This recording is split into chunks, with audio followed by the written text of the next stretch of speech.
Hey, what's up, everybody? Video 44 coming at you with another video. All right, so Pascal Siakam trade is complete. The Pacers now have him on their roster, and I have some updated information, which kind of molds my opinion a little bit. From what I understand, he's excited. I was listening to the Sacramento Kings people. They were talking about it, and they were essentially saying that word on the street is that Pascal is going to sign a deal with the Pacers. Or he's going to resign, and the Pacers acquired his bird rights in this deal, which means that they have the opportunity to pay him $200 million. Now, that helps in terms of whether or not I do this deal if I'm the Pacers, because I definitely don't want to give up 3 picks if I don't think he's resigning.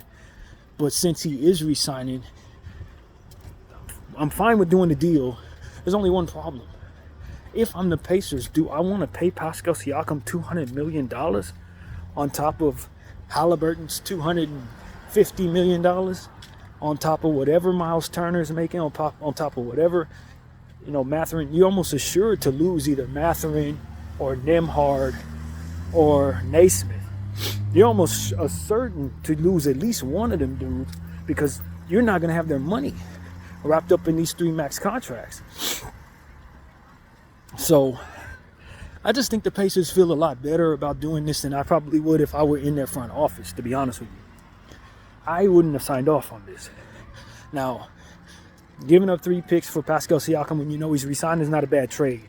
So as far as my mindset about whether or not it's a good trade, it's a good trade. Problem is, do I want to resign this dude at that amount? Nah, man, I'm cool on resigning him at that amount. That's the problem. That's the problem. He's happy. Everybody's happy. But should the Pacers be happy? And my argument is, I don't look at Pascal Siakam as somebody I want to pay $200 million, man. I just don't. Now, from what I understand, he's excited about playing with Tyrese Halliburton, as should anybody.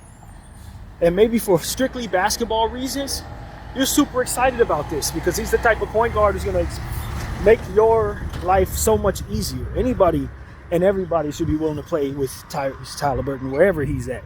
So if he happens to be in Pacerland, maybe this is the start of something special in Pacerland, and you got a player that people want to play with. Great. Is that his running mate for the future?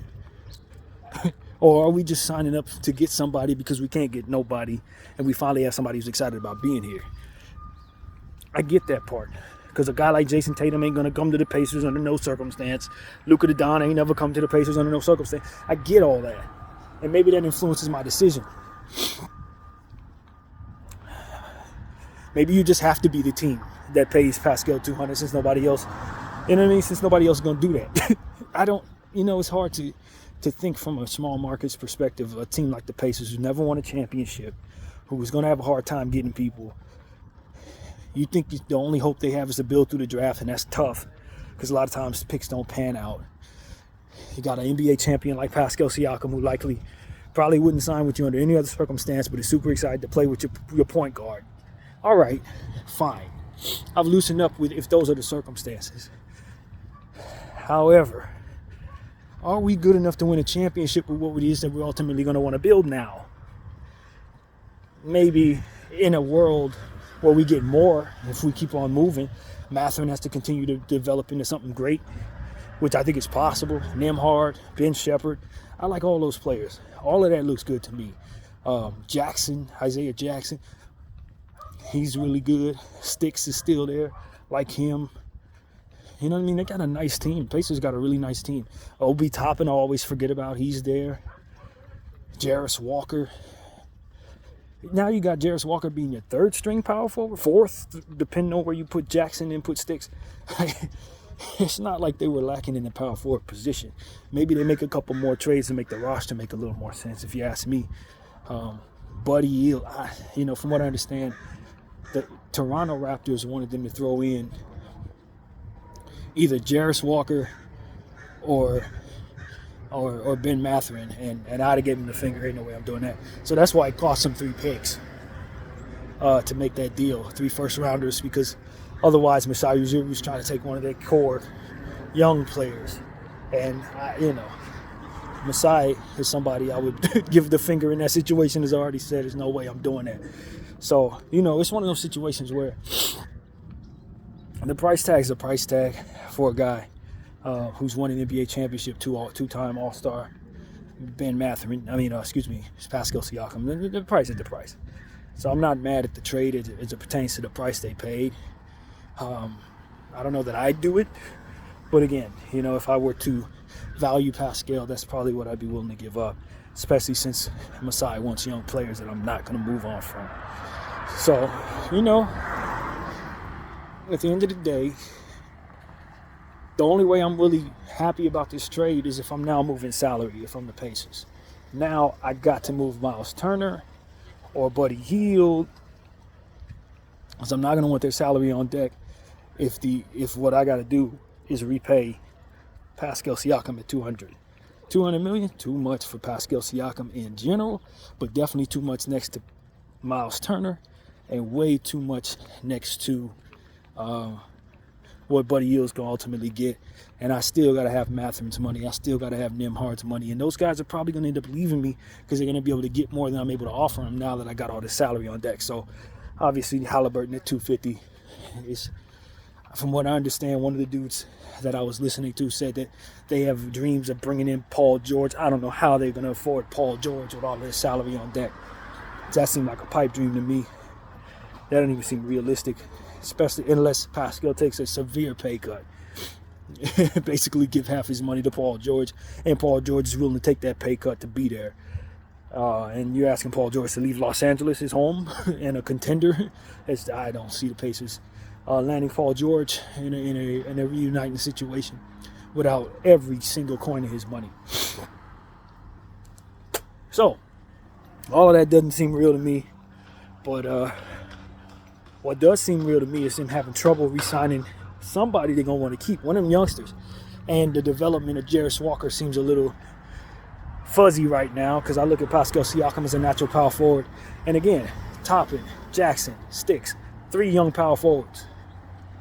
So it's like, I don't really know if the Pacers shouldn't be looking to move a bunch of stuff after making a deal like this, and just moving forward with Tyrese Halliburton and Pascal Siakam, and then everything that's a rookie contract.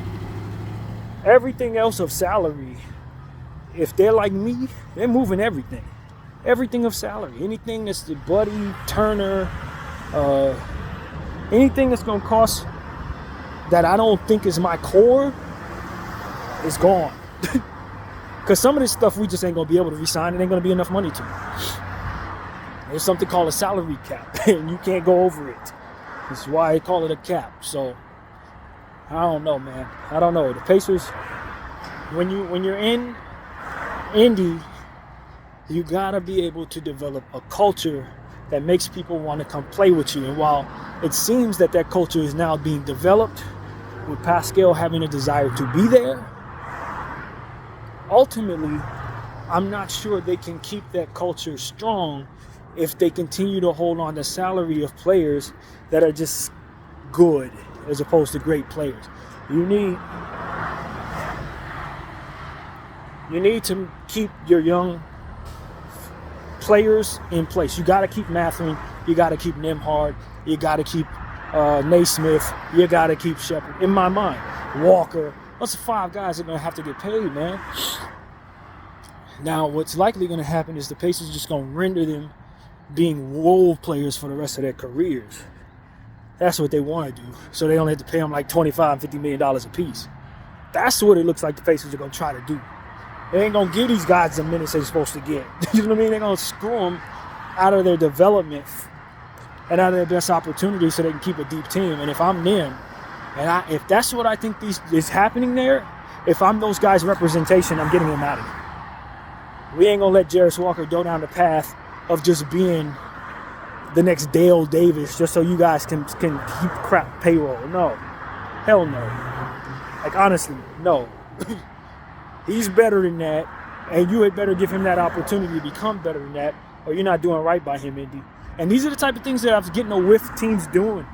They're starting to do a lot of this kind of crap all over the league where they don't want to play a guy. Lakers are doing it with Rui Hachimura. We don't want to play him. You know damn well he's better than that. Play him so he can get his out proper value in this league. So, you know, you want to keep guys on a discount so you can overload on other guys and that type of stuff, man. No, that's not good. I've seen the NBA do too much of that these days. So at this point, that's where my head is. If I'm the Pacers, I'm looking at that and I'm saying, yeah, that's probably what I'm doing with these young power forwards. I'm not going to play them so that we don't have to pay them. And it ain't right, man. Move on from Jackson. Move on from Sticks. You know, and just keep it with Obi Toppin, Jarris Walker, and, you know, obviously now Pascal Siakam. You know, Pascal Siakam plays that position. So they got an overload of power forward right now. All of those players are desirable around the league. All of those guys should want their opportunity to start, every last one of them. So Pascal just throws a massive monkey wrench on their playing time. And if you're going to keep Miles Turner, they can't play out of position to play the 5, right? So, yeah, man, I'm through with all of that if I'm the Pacers.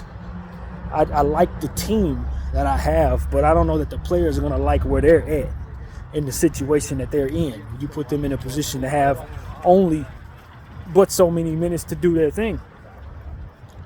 And so as a result, they just become de facto role players when maybe they have all-star upside. Maybe they have big-time upside. So I don't know, man. I don't know. You got to question these type of things as a fan of the Pacers. If you want to keep your team, you got to wonder what it does to the players on your squad to have to be forced into lesser roles just so guys can, with bigger names, can play more. I don't know. It messes up that development. But yeah, man, I'm where I need to be. Of course, I'll make another video for you guys when I'm out of this place. And that's pretty much what I got to say. This is video 44. I thank y'all for watching. I'm out.